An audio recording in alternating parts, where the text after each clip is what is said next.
जय श्री कृष्णा। धार्मिक व्रत कथा में आपका दिल से स्वागत है। आइए हम सभी शिवरात्रि की कथा को सुनते हैं। उससे पहले आप सभी प्यारे भक्तों को हर हर महादेव। मासिक शिवरात्रि व्रत कथा के बारे में शास्त्रों में भगवान भोलेनाथ की पूजा अर्चना अत्यंत लाभदायक मानी गई है। विशेष रूप से मासिक शिवरात्रि के दिन भगवान शिव की पूजा पाठ और व्रत कथा सुनने का बड़ा ही महत्व है। इसीलिए आज हम आपके लिए इस पावन दिन की व्रत कथा लेकर आए हैं। हम सभी सुन रहे हैं मासिक शिवरात्रि की व्रत कथा। श्रावण मास के महीने की शिवरात्रि की अलग ही मान्यता है। इस दिन भगवान भोलेनाथ की पूजा पाठ अर्चना करने से अधिक लाभ फल मिलता है। प्राचीन समय चित्रभानु नामक एक शिकारी था।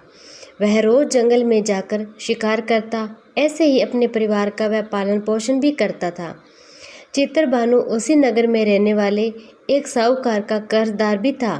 आर्थिक तंगी के कारण ऋण नहीं चुका पा रहा था। एक दिन साहूकार ने क्या किया, गुस्से में आकर चित्रभानु को शिव मठ में बंदी बनाकर रख लिया। और उसी संयोग से उस दिन मासिक शिवरात्रि भी थी। मासिक शिवरात्रि के कारण शिव मंदिर में भजन और कीर्तन चल रहे थे, जिसका बंदी शिकारी चित्रभानु ने पूरी रात आनंद लिया। अगली सुबह साहूकार ने शिकारी को अपने पास बुलाया और ऋण चुकाने के लिए कहा। जिसके बाद शिकारी चित्रभानु ने कहा, सेठ जी, मैं कल तक आपका पूरा ऋण चुका दूंगा। शिकारी के वचन को सुनकर सेठ जी ने उसे छोड़ दिया था।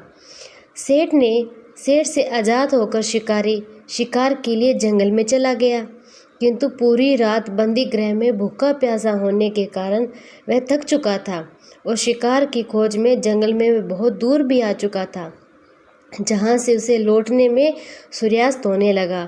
जिसके कारण उसने सोचा, आज तो रात जंगल में ही बितानी पड़ेगी। ऊपर से उसे कोई शिकार भी नहीं मिला जिससे बेचकर वो सेठ जी का ऋण भी चुका सके।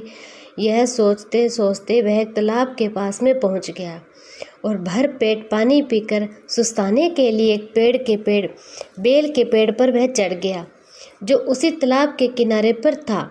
और उसी पेड़ के नीचे एक शिवलिंग भी रखा हुआ था, जो पत्तियों से ढके होने के कारण उसे दिखाई नहीं दिया था। कर्ज चुकाने और परिवार के लिए खाना लाने की चिंता में व्याकुल शिकारी चित्रभानु पेड़ पर बैठे बैठे बेल पत्र को तोड़ तोड़ कर नीचे गिराए जा रहा था। उसी संयोगवश वो सभी बेल पत्र भगवान शिवलिंग पर ही गिर रहे थे। शिकारी चित्रभानु रात्रि से लेकर पूरे दिन भूखा प्यासा था, जिसके कारण उसका मासिक शिवरात्रि का व्रत भी पूरा हो चुका था। कुछ समय बाद उस तालाब पर पानी पीने के लिए एक गर्भवती हिरनी आई और पानी पीने लगी थी। हिरनी को देखकर शिकारी चित्रभानु ने अपने धनुष पर तीर चढ़ा लिया और छोड़ने ही लगा था। तभी गर्भवती हिरनी बोली, रुक जाओ, मुझे मत मारो, मैं गर्भवती हूँ और तुम एक साथ दो जीवों की हत्या नहीं कर सकते, परंतु मैं जल्दी ही प्रसव करूंगी, जिसके बाद तुम्हारे पास मैं आ जाऊंगी। तुम मेरा शिकार कर लेना। उस हिरनी की बात सुनकर चित्रभानु ने अपने धनुष को नीचे कर लिया और हिरनी झाड़ियों में जाकर छुप गई थी। इस दौरान जब शिकारी ने अपने धनुष की प्रत्यंजा चढ़ाई और ढीली करी तो कुछ बेल पत्थर टूटकर शिवलिंग के ऊपर फिर से गिर गए थे, जिसके कारण शिकारी के हाथों से प्रथम पहर की पूजा हो गई थी। कुछ समय बाद दूसरी हिरनी आई और झाड़ियों से निकली, जिसे देखकर शिकारी का खुशी का ठिकाना न रहा था। चित्रभानु ने हिरनी का शिकार करने के लिए फिर से धनुष उठाया और तीर छोड़ने लगा। तभी हिरनी बोली, शिकारी, आप मुझे मत मारो, मैं अभी ऋतु से निकली हूँ, अपने पति से बिछड़ गई हूँ, उसी को ढूंढती हुई मैं यहाँ तक आ पहुँची हूँ। मैं अपने पति से भेंट कर लूँ, उसके बाद तुम मेरा शिकार कर लेना। यह कहकर वह हिरनी वहाँ से चली गई। इस दौरान शिकारी चित्रभानु 2 बार अपना शिकार खो दिया था, जिससे वह और चिंता में पड़ गया। उसे सेठ जी का ऋण भी चुकाना था और चिंता हो रही थी। जब शिकारी ने दूसरी बार हिरनी का शिकार करने के लिए धनुष पर प्रत्यंजा चढ़ाई और फिर कुछ बेल पत्थर धनुष पर टकराने के कारण टूटकर शिवलिंग पर आ गिरे थे। ऐसे में पूजा का दूसरा पहर भी संपन्न हो चुका था। ऐसे में अर्धरात्रि बीत गई थी। कुछ समय बाद एक हिरनी अपने बच्चों के साथ तालाब पर पानी पीने के लिए आई। इस बार चित्रभानु ने बिना देर किए धनुष पर प्रत्यंचा चढ़ाई, तीर को छोड़ने लगा। तभी वह हिरनी बोली, हे शिकारी, आप मुझे अभी मत मारो। यदि मैं मर गई तो मेरे बच्चे अनाथ हो जाएंगे। मैं इन बच्चों को इनके पिता के पास छोड़ आऊं, जिसके बाद तुम मेरा शिकार कर लेना। उस हिरनी की बात सुनकर शिकारी चित्रभानु जोर जोर से हंसने लगा था। कहा, सामने आए शिकार को मैं कैसे छोड़ सकता हूँ? मैं इतना भी मूर्ख नहीं हूँ। 2 बार मैंने अपना शिकार खो दिया है, अब तीसरी बार मैं इसे नहीं खोना चाहता हूँ। शिकारी की बात सुन हिरनी बोली, हे शिकारी, जिस प्रकार तुम्हें अपने बच्चों की चिंता सता रही है, उसी प्रकार मुझे अपने बच्चों की भी चिंता सता रही है। मैं इनके पिता के पास इन्हें छोड़कर वापस आ जाऊंगी, जिसके बाद तुम मेरा शिकार कर लेना। मेरा विश्वास करो। हिरनी की बात सुनकर शिकारी को दया आ गई और उसे जाने दिया। इसी प्रकार शिकारी के हाथों से तीसरी पहर की पूजा भी हो चुकी थी।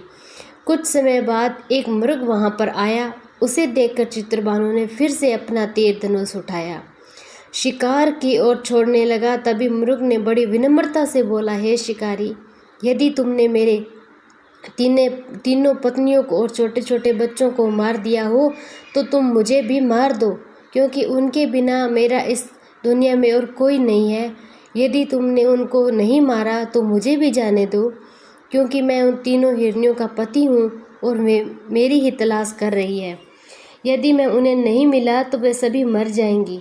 मैं उन सभी से मिलने के बाद तुम्हारे पास आ जाऊंगा, जिसके बाद तुम मेरा शिकार कर सकते हो। उस मृग की बात सुनकर शिकारी को पूरी रात की घटना चक्कर समझ आ गया।